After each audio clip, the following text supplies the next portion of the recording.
Alright, everyone. Hello and welcome back to Rekindling the Passion. It's episode 2, and it's, of course, about the nation's possibly favourite soap, Coronation Street. Now, the first time I did Rekindling the Passion, some people were a little bit miffed because it was just me talking about me and Coronation Street, which some would say is the entire point of the series. I can't lie to you. It's a series about me trying to get back into Coronation Street.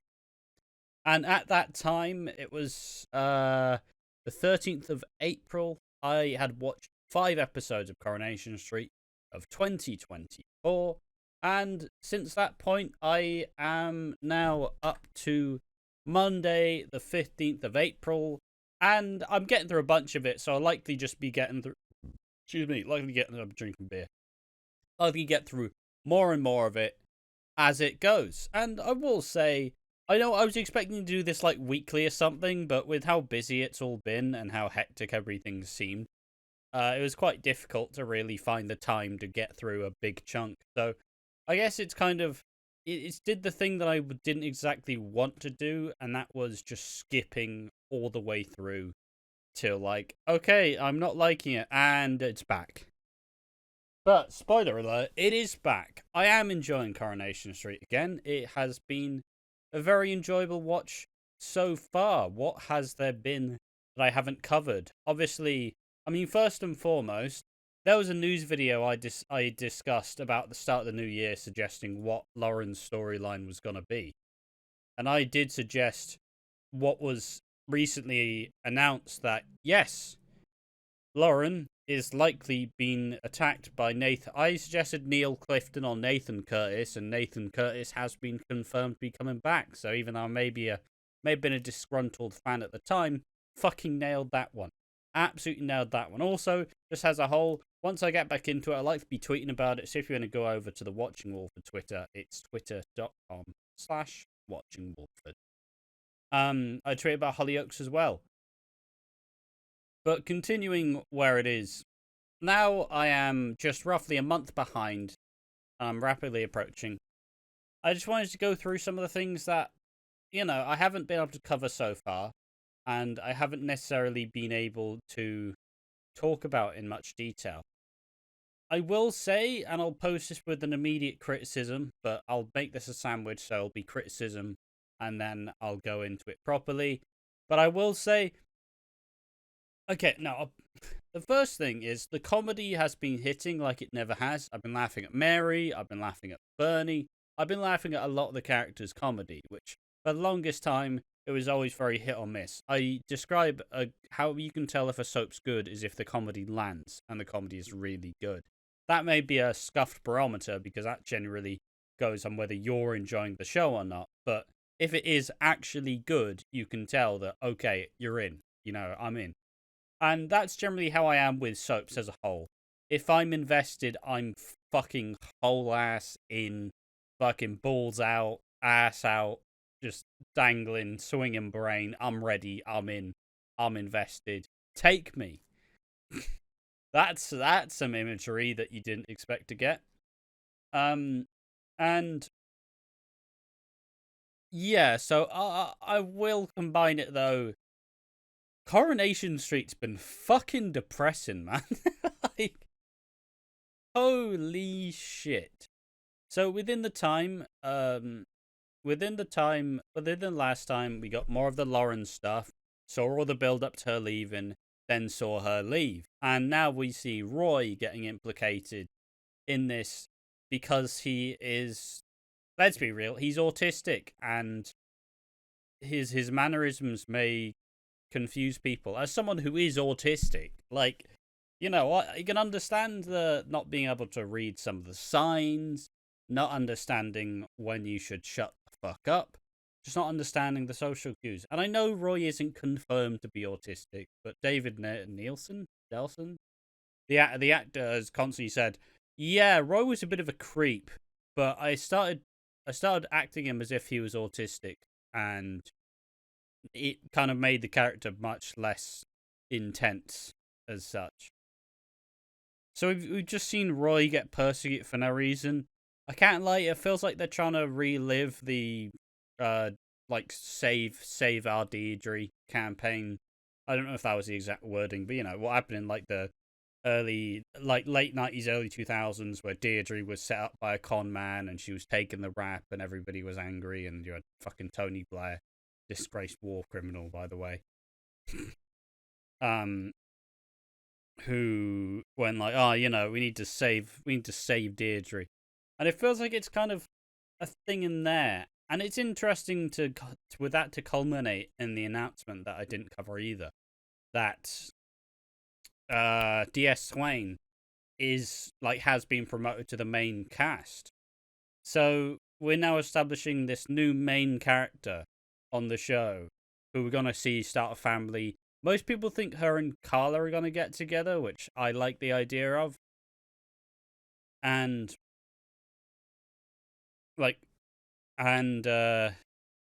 now she's just kind of gunning for Roy for no real reason, to what feels like the police just scrambling to get literally anyone they can. And it's a really... I just realised I have the Hollyoaks background on. There we are. Oh, never mind. I didn't make a new one for this. That's not Hollyoaks, so enjoy Hollyoaks. But yeah, it has just been quite depressing, really, because you have so many sad storylines happening at once. You have Paul's MND, which I didn't really care for previously, but I'm enjoying it a decent chunk now. You have Roy getting persecuted for a crime he didn't commit. You have the Sarah Damon stuff, where, Sarah thinks she's safe. You have Ed Bailey still struggling with his gambling and now having to deal with the aftermath of his gambling. I can definitely, and I don't like to be one of the people who complain that much. I like to take things with a positive spin. But yeah, it's just been quite fucking depressing. I'm watching half of this, oh man. Steve getting cheated on by Tommy Opington, oh, fuck yeah.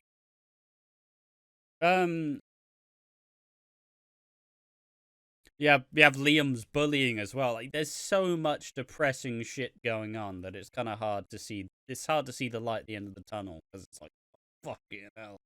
Can I get some nice stuff now? And we, continue with the Nathan Curtis stuff as well, and that's gonna be depressing as fuck. And the Daisy Bethany stuff, where I'm a Daisy stan, so I fucking hate Bethany. It's all a bit of a mess. I really don't know how.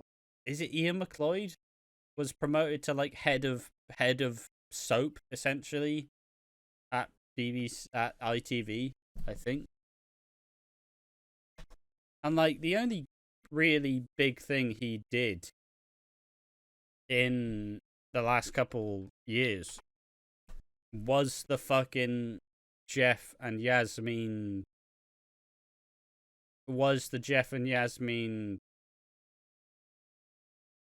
storyline, in my opinion. And I don't know. I don't know why. I suppose obviously, he did some good stuff. He oversaw Jack Duckworth's death, the 50th anniversary tram crash, Carla Connors rape, which is, it was okay. But in this previous little period, am I getting the right one? I'm getting the wrong one. Who the fuck?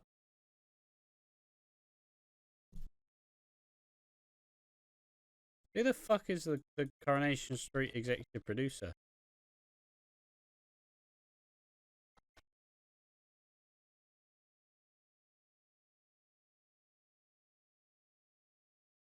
It is Ian McLeod. There we are. Good. Sound. Solid. There we are. Banging. Anyway, enough of that. I think... But I will say, I know I've been kind of complaining about this. I will say, I am fully back in, though. I'm fully enjoying all the characters. It's been a much nicer, tone shift to kind of... I don't know. There's just something that... I was at a point where I didn't expect that I was going to get back into Coronation Street fully. And I was worried because I said in the previous episode, Coronation Street became my favourite soap very quickly, and what it took was a very good year of EastEnders in 2023 to actually kind of bridge that gap and fully have EastEnders be my favourite soap. Obviously, it's kind of tied with Hollyoaks, which I also love wholeheartedly. I wonder if I'll eventually do this with Emmerdale. But I will say, a lot of this has come out of me wanting to watch more soap shit, or wanting to watch different TV stuff. But I don't want to keep pushing back all this fucking time. Like, I want to be caught up on Coronation Street, so I want to watch Hollyoaks 2012. You know, I want to watch some classic EastEnders and not feel bad about it. But I think all in all, and I know I think I've mismanaged this series as a whole. There'll likely be another one after this where I discuss, finally being caught up and how I feel, and maybe I'll take a look back at how I was, because I was really bitter about Coronation Street. I was like, it's shit. I've had enough. Don't like all the Steven stuff. Thank God that's over. I don't like there was so many things that I just didn't enjoy. But having a decent break from it and giving myself the time away has definitely allowed me to enjoy it a lot more. So I'm pretty glad that I've given it the time to feel a little bit better about the show. And I'm glad to be back, because Coronation Street, I was going to say it is a top 3 soap. Someone will complain. It is, soaps for me are the big 3. Big 3 are EastEnders, Corrie, and Hollyoaks. Emmerdale is okay, but I don't know, I'm not as invested in Emmerdale as, I try to get into it every 6 months, and then it was the one time I got into it and I enjoyed the Anderson family, and then I don't remember the names.